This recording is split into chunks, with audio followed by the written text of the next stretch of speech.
बिहार चुनाव की तारीखों के ऐलान के बाद से अब सीटों को लेकर खींचतान मची हुई है।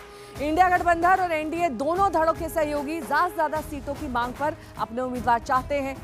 मीटिंग चल रही है और इसी से जुड़ी इस वक्त की बड़ी खबर आपको बता दें, बीजेपी प्रदेश चुनाव समिति की बैठक खत्म हो चुकी है। 4.5 घंटे तक बीजेपी कार्यालय में बैठक चली और बैठक खत्म होने के बाद डिप्टी सीएम सम्राट चौधरी बोले कि सभी सहयोगी दलों के नेताओं से हमारी बातचीत जारी है। सीट बंटवारे को लेकर जब भी बातचीत खत्म हो जाएगी।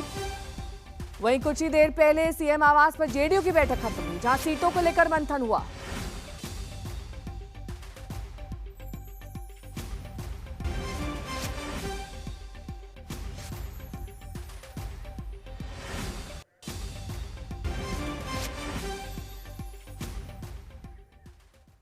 और इस मीटिंग के बाद सम्राट चौधरी ने क्या कुछ कहा है वो आपको सुना देते हैं। आदरणीय नरेंद्र मोदी जी के नेतृत्व में एनडीए पूरी तरह एकजुट होकर सबसे वार्ता चल रही है। देश के यशस्वी प्रधानमंत्री नरेंद्र मोदी जी, बिहार के लोकप्रिय मुख्यमंत्री नीतीश कुमार जी, चिराग पासवान जी,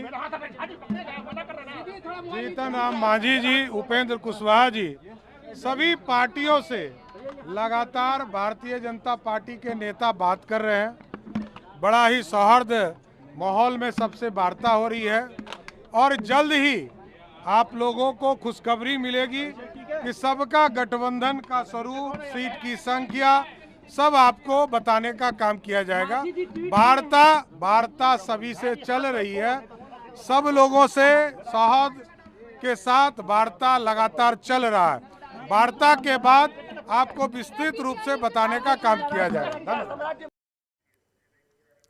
और इस बीच बड़ी खबर आपको बता दें, एनडीए में सीटों को लेकर खींचतान जारी है। चिराग पासवान अपनी सीटों की मांग को लेकर अड़े हुए हैं। जीतन राम अपनी तरफ से पूरा जोर लगा रहे हैं, लेकिन बंटवारे पर पेच फंस गया है।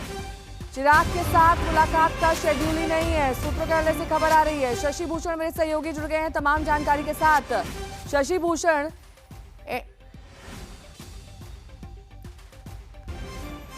आपको मेरी आवाज मिल रही है?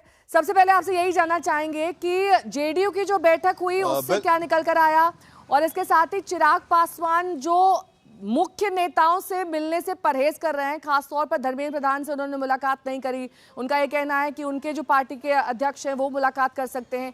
ऐसे में जो आर्म ट्विस्टिंग एचएएम और साथ ही चिराग पासवान की पार्टी कर रही है, क्या उस आर्म ट्विस्टिंग के दबाव में एनडीए आएगी?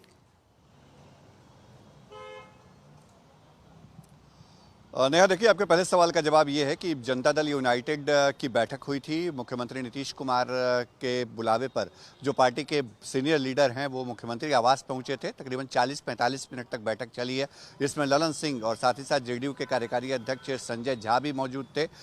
इसके अलावा अशोक चौधरी, विजय कुमार चौधरी जैसे सीनियर लीडर की भी मौजूदगी रही। और बताया ये जा रहा है कि जनता दल यूनाइटेड ने अपने उम्मीदवारों के चयन को लेकर के या उम्मीदवारों को जो निर्देश दिए जाने हैं 10 अक्टूबर को अधिसूचना जारी होने के बाद पहले चरण के उम्मीदवारों को नामांकन के लिए, उसको लेकर के ये चर्चा की है। अब दूसरे सवाल की चर्चा करते हैं जो चिराग पासवान को लेकर के इस वक्त एनडीए में स्थिति बनी हुई है।